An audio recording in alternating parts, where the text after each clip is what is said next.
हाँ तो बच्चे लोग कैसे हैं आप सब? आई होप अच्छे होंगे, पढ़ाई लिखाई बढ़िया से चल रही होगी। चलिए तो टाइम को ज़्यादा ज़ाया ना करते हुए हम सबको एक टॉपिक पढ़ना है आज। बहुत इंपॉर्टेंट टॉपिक है। बच्चे पूछते हैं सर इसको बता दीजिए, काफ़ी जो है क्लास वगैरह में भी इसको अवॉइड कर दिया जाता, पढ़ाया नहीं जाता है। तो हमारा एक टॉपिक है क्लास 12th में। टॉपिक क्या है?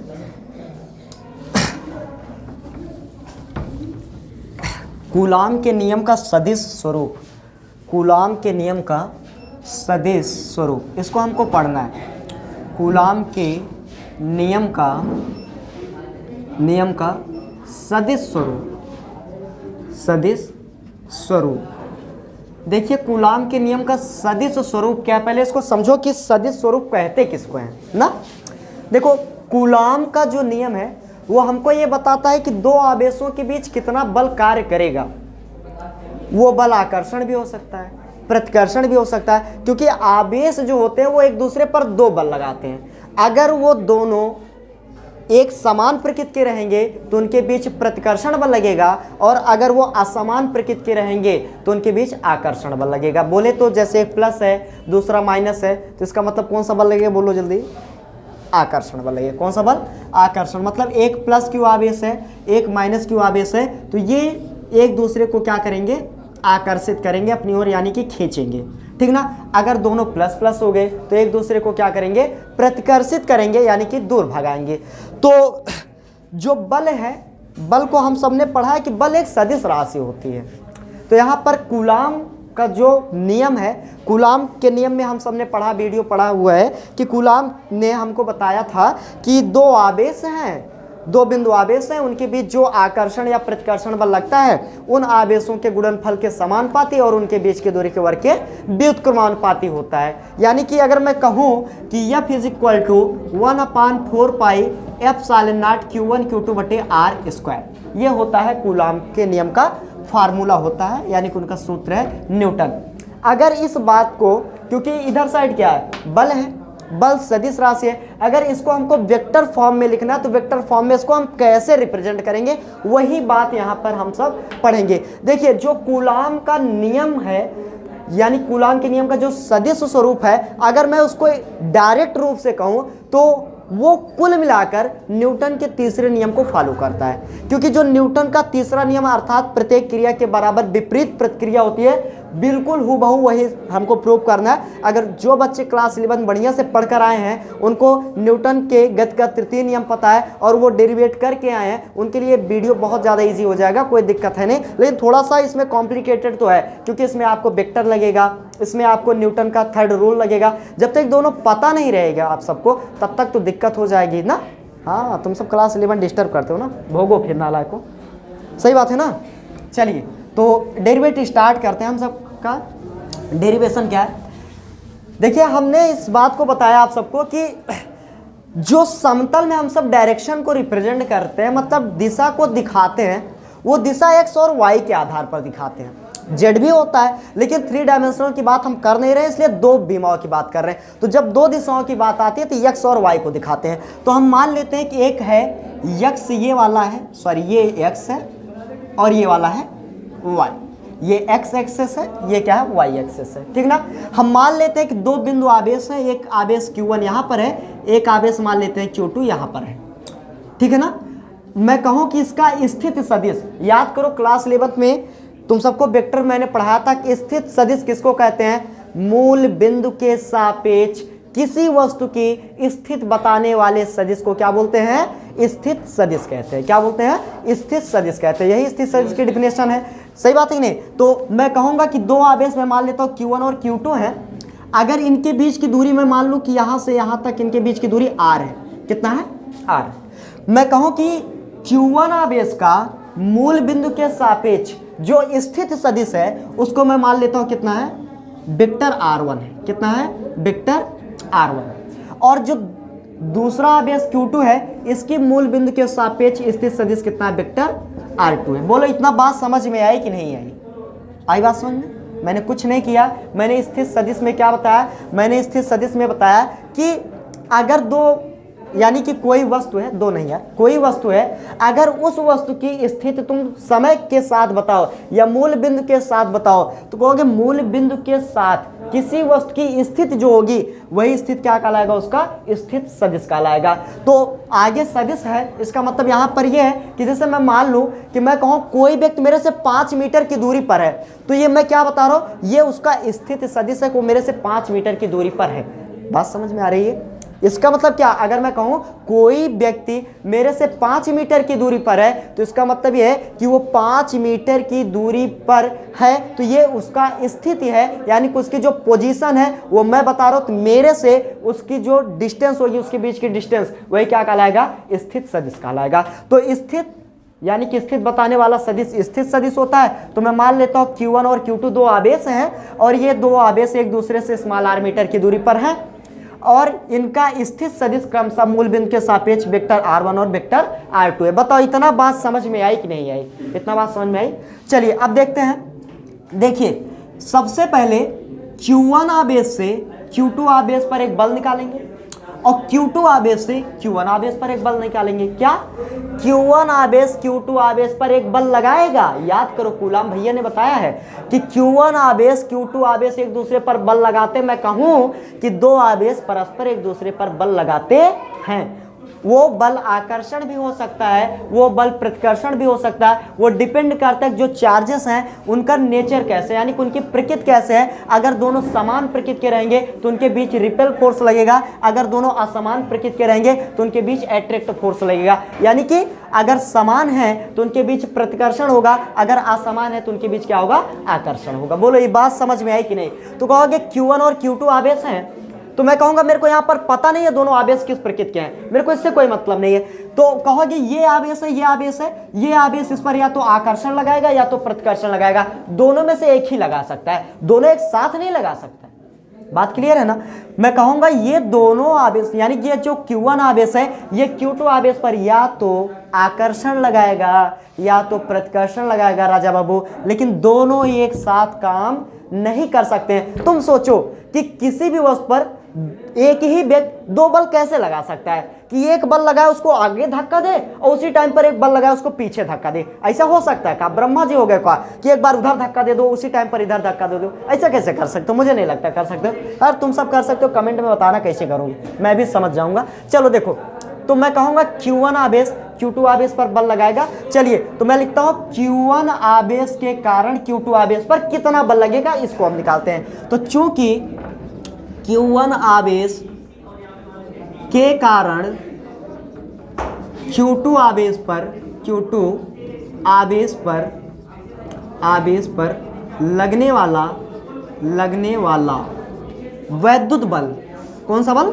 वैद्युत बल। वैद्युत बल मैंने क्यों लिखा? क्योंकि यहाँ आवेशों के बीच बल है। बल बहुत प्रकार के होते हैं, ठीक ना? तो आपको दिखाना पड़ेगा कौन से बल को डिफाइन कर रहे हो, वैद्युत बल है, गुरुत्वाकर्षण बल है, कौन सा बल है।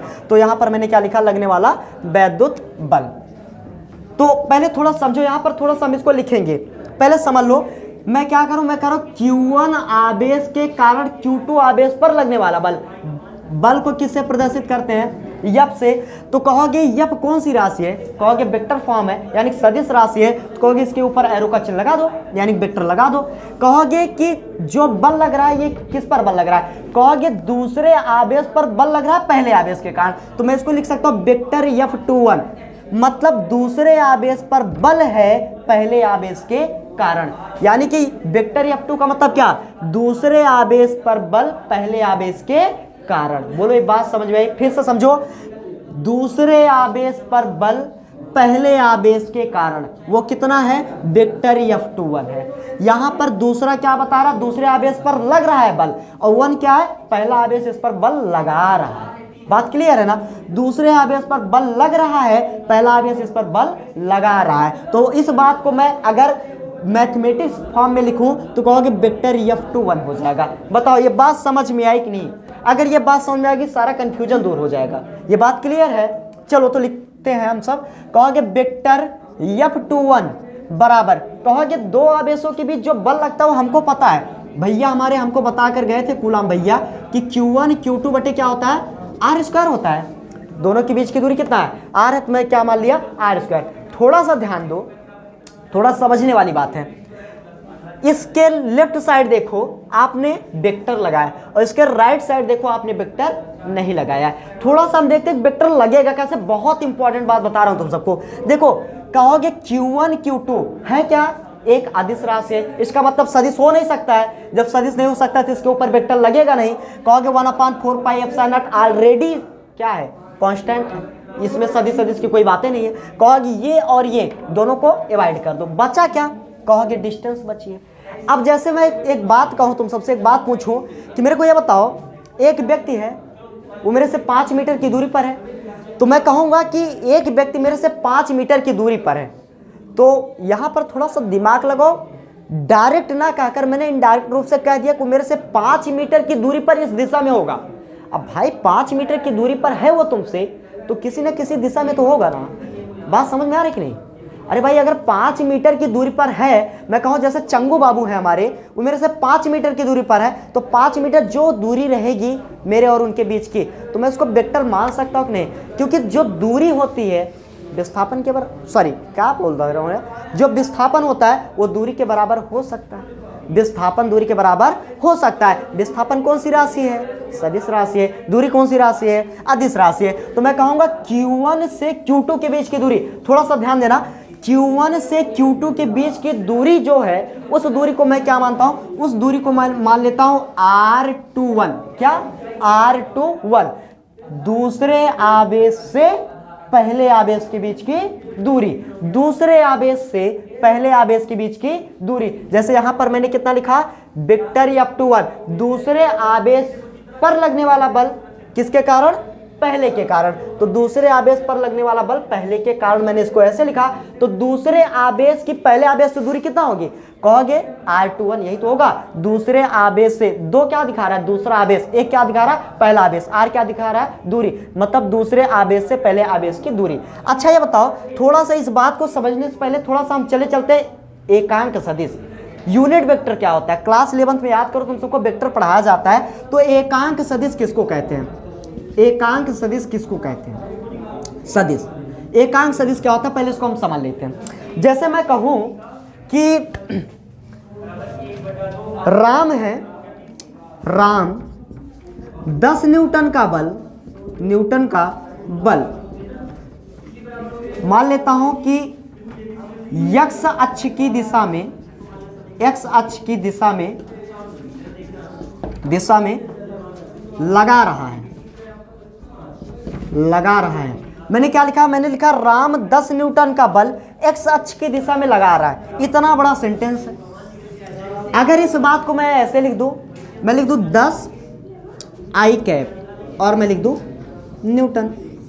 बच्चा जो ऊपर वाली बात लिखी है वही ऊपर वाली बात पूरा ये वाली बात बता रहा है। यानी कि क्या, जो एकांक सदिश होता है, एकांक सदिश को हम कैप से दर्शाते हैं।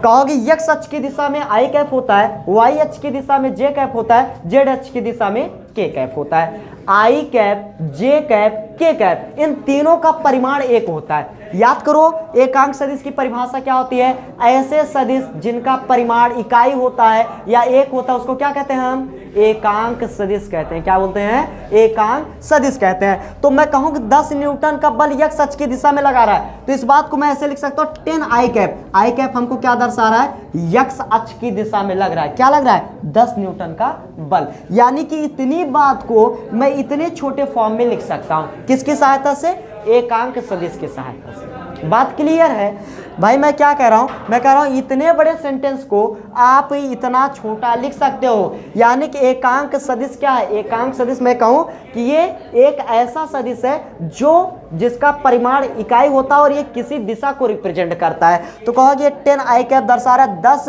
न्यूटन का बल लग रहा है और आई कैप किस दिशा में है, एक्स अक्ष की दिशा में है। तो कहोगे आई कैप, अगर मैं कहूं आई कैप बराबर पढ़े क्या हो, कहोगे आई कैप बराबर पढ़े vector I upon mod of I, यही पढ़े हो। आई कैप बराबर कितना, vector I upon mod of I. मैं ऐसे कह सकता हूं इसको, आई कैप बराबर आपका वेक्टर आई अपॉन आई, यही तो होगा। बिल्कुल सही है। तो याद करो किसी सदिश में उसके परिमाण से भाग देने पर क्या प्राप्त होता है, एकांक सदिश प्राप्त होता है। अब जैसे मैं कहूं कि ए कैप है, इसका एकांक सदिश कितना होगा, तो कहोगे ए कैप बराबर हो जाएगा वेक्टर ए अपॉन ए। कितना हो जाएगा वेक्टर ए अपान ए। मतलब किसी सदिश में उसके परिमाण से भाग दे दो बच्चा लोग, तो जो आएगा वो क्या हो जाएगा, एकांक सदिश हो जाएगा। जो आएगा वो क्या हो जाएगा, एकांक सदिश। अब थोड़ा सा देखो, मैं कहता हूं कि Q1 आवेश से जो Q2 आवेश का एकांक सदिश है उसको मैं क्या मान लेता हूं, आर, या मैं लिख सकता हूं आर कैप 21, मतलब R21 कैप, R21 का कैप, R21 का कैप। इसका मतलब क्या हो जाएगा, इसका मतलब हो जाएगा कि दूसरे आवेश का पहले आवेश के बीच एकांक सदिश। तो कहोगे कि यहाँ पर आप थोड़ा सा यहाँ पर बात समझना, बात यहाँ पर समझने वाली क्या है, यहाँ पर बात समझने वाली ये है कि इतना बात समझ में आ गई हो मेरे हिसाब से। आगे देखते हैं, देखिए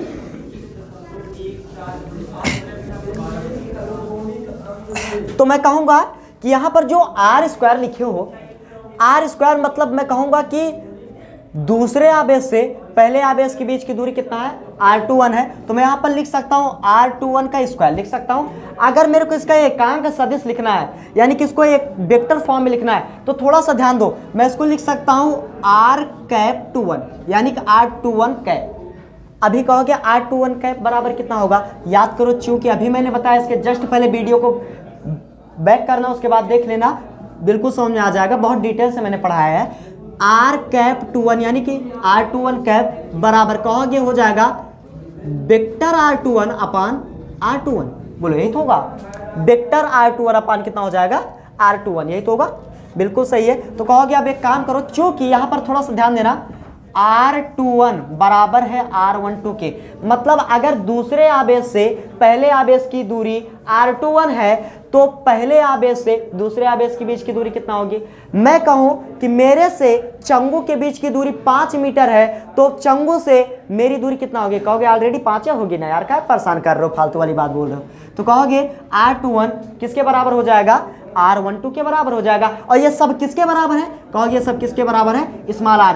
अरे भाई Q1 आवेश से Q2 आवेश की दूरी R21 है, और Q2 आवेश से Q1 आवेश की दूरी R12 माने हैं। कहोगे ये दोनों दूरी आपस में बराबर होंगी ना, बोलो ये दोनों दूरी आपस में बराबर होंगी कि नहीं, जल्दी बताओ। कहोगे होंगी, कहोगे और ये डायरेक्टली मैंने कितना माना है, R माना है। तो कहोगे यहाँ से आपका कुल मिलाकर कितना हो जाएगा, कहोगे R कैप 21 बराबर वेक्टर R21 अपान, मैं यहाँ पर R21 के स्थान पे कितना लिख सकता हूँ, R लिख सकता हूँ। कहोगे लिख सकते हो, वैल्यू पुट करो इसमें, कहोगे वेक्टर F21 बराबर 1 upon 4 pi epsilon naught Q1 Q2 बटे R21, यानी कि R21 के स्थान पे मैंने अभी क्या बताया, R लिख सकते हो। कहोगे R स्क्वायर हो गया, कहोगे उसके बाद यहाँ पर कितना है, कहोगे उसके बाद यहाँ से जो R यानी कि R21 कैप है, इसके स्थान पे वैल्यू देखो मैं कितना लिख सकता हूँ, मैं लिख सकता हूँ वेक्टर R21 बटे कितना R। तो कहोगे कुल मिलाकर ये हो कितना गया, कहोगे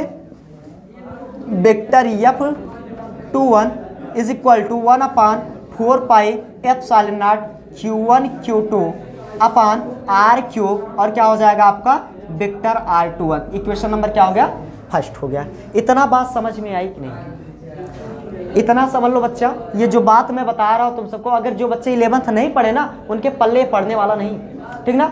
इसके लिए आप थोड़ा सा वीडियो को दोबारा बैक कीजिएगा, दोबारा देखिएगा, हो सकता है दोबारा ना समझ में, तिबारा देखिएगा, लेकिन श्योर सी बात है समझ में आ जाएगा। अगर आपने थोड़ा सा भी क्लास 11 में वेक्टर पढ़ा है तो पूरा पूरा उसी के आधार पर है ही। अभी हम कुछ कर ही नहीं रहे, केवल हम वेक्टर फॉर्म यूज कर रहे हैं बस, और कुछ कर ही नहीं रहे। तो कहोगे कि पहले आवेश के कारण दूसरे आवेश पर इतना बल लग गया। अब मैं कहूं कि दूसरे आवेश के कारण पहले आवेश पर कितना बल लगेगा, यही तो हमको प्रूव करना है। तो चूंकि क्या Q2 आवेश के कारण, Q2 आवेश के कारण Q1 आवेश पर बल, Q1 आवेश पर बल, कहोगे Q1 आवेश पर बल नहीं भाई, वैद्युत बल लिख दो। क्या लिख दो, वैद्युत बल, प्यारा सा वैद्युत बल।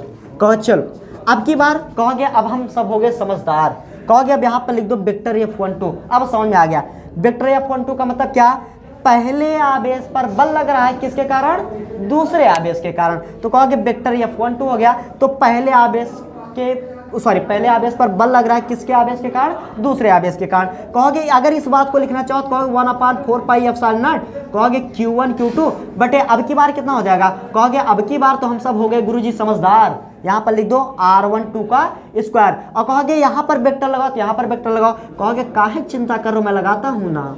तो कितना हो जाएगा, r12 का कैप हो जाएगा। कहोगे अब इसको थोड़ा सा सॉल्व कर लो, तो कहोगे वेक्टर f12 बराबर, कहोगे 1/4 पाई एप्सिलॉन नॉट हो गया, कहोगे q1 q2 बटे हो गया। देखो मैंने अभी कहा r12 किसके बराबर है, r के बराबर है, कहोगे यहाँ पर हो गया r स्क्वायर, कहोगे गुणे, कहोगे यहाँ पर जो r12 कैप है, कहोगे इसके स्थान पे अब हम सब हो गए समझदार, वेक्टर r12 लिख दो और बटे क्या लिख दो, r लिख दो। यही तो जैसे यहाँ पर लिखे हो, यहाँ पर कितना r21 कैप लिखे हो, मैं कहूँगा कि ये इसका यानी कि दूसरे आवेश से पहले आवेश का स्थित सदिश है r21 कैप, तो कहोगे दूसरे आवेश से पहले आवेश का स्थित सदिश है कितना, r21 कैप, तो कहोगे पहले आवेश का दूसरे आवेश के सापेक्ष स्थित सदिश क्या होगा, कहोगे आपका हो जाएगा कितना, आपका हो जाएगा भाई कि लिख देंगे यहाँ से r कैप 1 2, कितना लिख देंगे, r कैप 1 2, और इसकी दिशा क्या हो जाएगी, विपरीत हो जाएगी, इसकी दिशा क्या हो जाएगी, विपरीत हो जाएगी। तो कहोगे यहाँ से आपका इतना हो, तो कहोगे इसको थोड़ा सा मॉडिफाई कर लो आप और सॉल्व कर लो, कहो 1/4 पाई एप्सिलॉन नॉट, कहोगे q1 हो गया q2 हो गया बटे r यानी कि r³ हो गया, यहाँ पर कितना हो गया, वेक्टर r12 हो गया। बोलो इतना बात समझ में आई कि नहीं।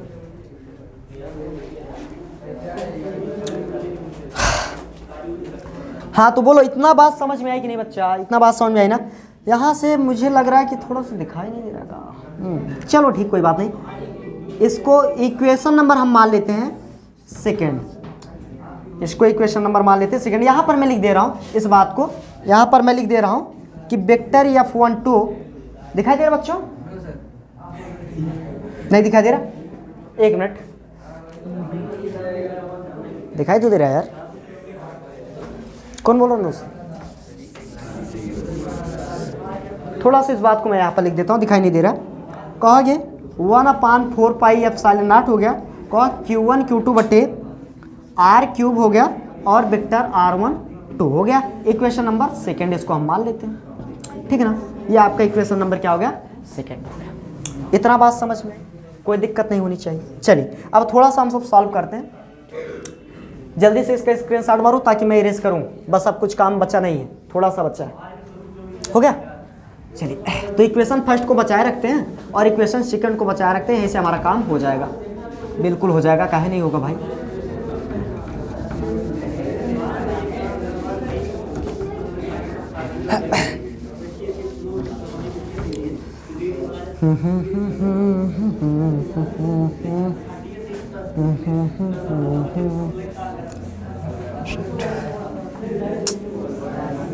मिटाने में बहुत दिक्कत होती है यार, मेरे को लिखने में बहुत प्रॉब्लम होती है। हाँ चलिए देखते हैं। देखिए यहाँ से मैंने लिखा वेक्टर r12, वेक्टर r12 ये बराबर है, वेक्टर r12 बराबर है क्या, कहोगे बिल्कुल बराबर है, लेकिन इसमें थोड़ा सा हमको कुछ समझने वाली बात है। याद करो तुम सब क्लास 11th में वेक्टर में पढ़ाया गया होगा अपोजिट वेक्टर, विपरीत सदिश। विपरीत सदिश में क्या बताया गया था, जब दो सदिश जिनके परिमाण बराबर हो लेकिन उनकी दिशाएं क्या हो, विपरीत हो, तो उसको क्या कहते हैं, विपरीत सदिश कहते हैं। तो मैं कहूँगा वेक्टर r12, मैं कहता हूँ कि वेक्टर r12 अगर मैं लिख दूँ इधर से, ये कैप वाला हट ही गया, वेक्टर r12 लिख दूँ और इसको मैं लिख दूँ वेक्टर r21, और ये किसके हो जाएगा, बराबर हो जाएगा वेक्टर r12 के बराबर हो जाएगा। कहोगे एक की दिशा इधर है और एक की दिशा इधर है, कहोगे भाई एक इधर की दिशा है और एक की दिशा इधर है, कहोगे कि ये परिमाण में दोनों तो बराबर हैं लेकिन दिशाएं क्या है, विपरीत हैं। तो जब परिमाण में बराबर है दिशाएं विपरीत रहते हैं, यहाँ पर क्या लगाते हैं, माइनस लगाते हैं। यही तो होता है। अगर जैसे वेक्टर ए है, वेक्टर बी है, ये दो सदिश हैं और दोनों सदिश एक दूसरे के बराबर है लेकिन उनकी दिशाएं क्या है, विपरीत है, तो इस बात को हम सब कैसे लिखेंगे, इस बात को हम सब लिखेंगे माइनस लगाकर। कैसे लिखेंगे, माइनस लगाकर। बात क्लियर है। तो कहोगे कि r21 vector r21 vector r12 के बराबर है लेकिन इसकी दिशा विपरीत है, इसलिए क्या हो गया, माइनस हो गया। चलिए तो यहाँ पर लिखते हैं वेक्टर f12 बराबर, कहोगे 1/4 पाई एप्सिलॉन नॉट, कहोगे q1 q2 बटे कितना हो गया आर क्यूब हो गया। वेक्टर r12, वेक्टर r12 के स्थान पे मैं लिख सकता हूँ, कितना लिख सकता हूँ, माइनस लिख सकता हूँ, नहीं यार यहाँ समीकरण फर्स्ट से मॉडिफाई करना चाहिए था, यहाँ पर सॉरी आप सही है। वेक्टर F21 यानी वेक्टर F21 बराबर आपका आर क्यूब हो गया। कहोगे वेक्टर R12 यानी वेक्टर R21 इसके स्थान पे कितना है, कहोगे माइनस है क्या, कहो माइनस वेक्टर R12, यही तो है। इतने के स्थान पे देखो, इतने के स्थान पे इतना लिख सकते हैं कि नहीं, कहोगे इतने के स्थान पे आप इतना लिख दीजिए।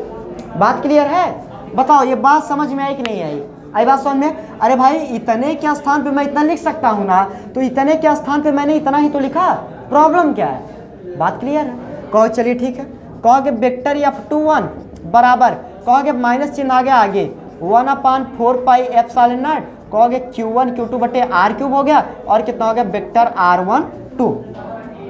चलो अब इसको थोड़ा सॉल्व करते हैं। बराबर आपका कितना हो गया, इसको मैं मिटा ही देता हूँ, बस काम हो गया इसका खत्म। देखिए माइनस है, थोड़ा सा ध्यान दो, 1/4 pi epsilon naught Q1 Q2 upon R cube vector R12। इतने के स्थान पे अभी मैंने कितना लिखा था, अभी मैंने लिखा था वेक्टर F12 बराबर यहाँ पर कितना लिखा था 1/4 pi epsilon naught Q1 Q2 upon R cube, और कितना था आपका वेक्टर R12 था। तो बताओ जल्दी से, इतने के स्थान पे मैं वेक्टर F12 लिख सकता हूँ कि नहीं, जल्दी बताओ, बोलो इतने के स्थान पे मैं इतना लिख सकता हूँ कि नहीं यार, सिंपल सी बात है। तो सर इतने के स्थान पे आप वेक्टर F12 लिख सकते हो, तो माइनस चिन्ह रहा और इतने का स्थान मैंने कितना लिख दिया वेक्टर F12, ये क्या हो गया, वाह वाह, यही तो प्रूव करना था। पहला आवेश दूसरे आवेश पर जितना बल लगाता है उतना ही दूसरा आवेश पहले आवेश पर बल लगाता है। माइनस चिन्ह यही तो बताता है कि दोनों बल परिमाण में बराबर है लेकिन उनकी दिशाएं क्या है, विपरीत है। इसका मतलब क्या कि पहला आवेश दूसरे आवेश पर जितना बल लगाता है दूसरा आवेश भी पहले आवेश पर उतना बल लगाता है। यही तो है न्यूटन का तृतीय नियम कि प्रत्येक क्रिया के बराबर क्या होती है, विपरीत प्रतिक्रिया होती है। मतलब कोई वस्तु किसी दूसरी वस्तु पर जितना बल लगाती है दूसरी वस्तु भी पहली वस्तु पर उतना ही बल आरोपित करती है। तो यही है, क्या है आपका कूलाम के नियम का सदिश स्वरूप है। कोई दिक्कत है बेटा, आई होप आपको समझ में आ गया होगा। ठीक है, तो कल से हम नया चैप्टर स्टार्ट करते हैं, कल से हम मैग्नेट पढ़ेंगे। तो आज आप सब इतना कंप्लीट कर लीजिए, उसके बाद आपको अगर कोई प्रॉब्लम होती है तो कमेंट करके ज़रूर बताइए, ठीक है ना। Best of luck.